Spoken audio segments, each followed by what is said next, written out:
द्रौपदी मुर्मू आज एक बार फिर चर्चा में हैं। उन्हें एनडीए की तरफ से राष्ट्रपति पद का उम्मीदवार चुना गया।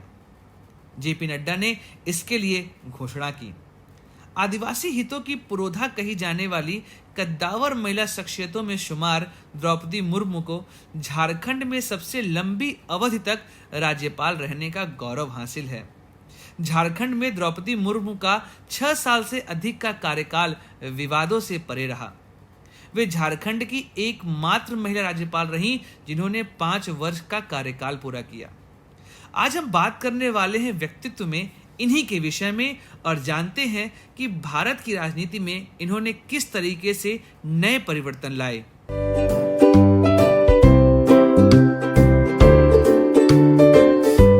द्रौपदी मुर्मू ओडिशा प्रदेश से आती हैं। इनका जन्म 20 जून 1958 को हुआ था। इनके पिता का नाम बिरंची नारायण टुडू और पति का नाम श्यामचरण मुर्मू है। द्रौपदी मुर्मू ओडिशा की संथाल परिवार से आती हैं। मयूरभंज जिले के कुसमी ब्लॉक के ऊपर बेड़ा गांव में उनका लालन पालन एक आदिवासी परिवार में हुआ। द्रौपदी मुर्मू ने 1997 में अपने राजनीतिक जीवन की शुरुआत की। इन्होंने ओडिशा के राजरंगपुर जिले में पहली बार पार्षद का चुनाव लड़ा और उसमें विजयी हुई।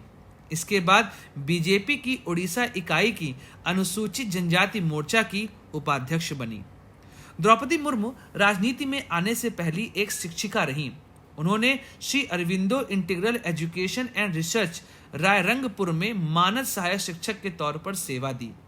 वे कुछ दिनों तक सिंचाई विभाग में कनिष्ठ सहायक के रूप में काम कर चुकी हैं। द्रौपदी मुर्मू ने साल 2002 से 2009 तक ओडिशा के मयूरभंज के भाजपा जिलाध्यक्ष के रूप में भी कार्य किया। ये ओडिशा में भाजपा के टिकट पर 2 बार विधायक चुनी गईं। वे बीजेपी जनता दल और बीजेपी की गठबंधन में ओडिशा के मुख्यमंत्री नवीन पटनायक की सरकार में कैबिनेट मंत्री भी रह चुकी हैं। इनको ओडिशा विधानसभा ने सर्वश्रेष्ठ विधायक के लिए नीलकंठ पुरस्कार से सम्मानित किया है। द्रौपदी मुर्मू झारखंड की पहली महिला राज्यपाल रहीं। द्रौपदी मुर्मू ने जीवन में अपने पति और 2 बेटों को खोया, पर उसके बाद भी इन्होंने हर बाधा का डटकर मुकाबला किया। इन्होंने आदिवासी महिला उत्थान के लिए 20 वर्षों से अधिक समय तक काम किया है। वे भाजपा के लिए वर्तमान समय में सबसे बड़ा आदिवासी चेहरा हैं। झारखंड की पहली महिला राज्यपाल बनने वाली द्रौपदी मुर्मू का झारखंड में 6 साल 1 माह 18 दिनों का कार्यकाल रहा। वे इस दौरान विवादों से बेहद दूर रहीं। बतौर कुलाधिपति द्रौपदी मुर्मू ने अपने कार्यकाल में झारखंड के विश्वविद्यालयों के लिए चांसलर पोर्टल शुरू किया। इसके जरिए सभी विश्वविद्यालयों के कॉलेजों के लिए एक साथ छात्रों का ऑनलाइन नामांकन शुरू कराया। विश्वविद्यालयों में यह नया और पहला प्रयास था, जिसका लाभ सीधे विद्यार्थियों को मिला।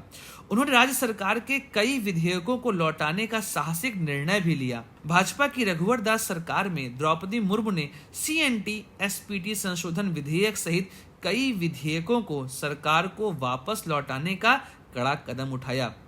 हेमंत सोरेन सरकार में भी द्रौपदी मुर्मू ने कई आपत्तियों के साथ जनजातीय परामर्शदात्री समिति के गठन से संबंधित फाइलें लौटा दी। आज उन्हें भाजपा की तरफ से एनडीए का राष्ट्रपति का उम्मीदवार चुना गया है।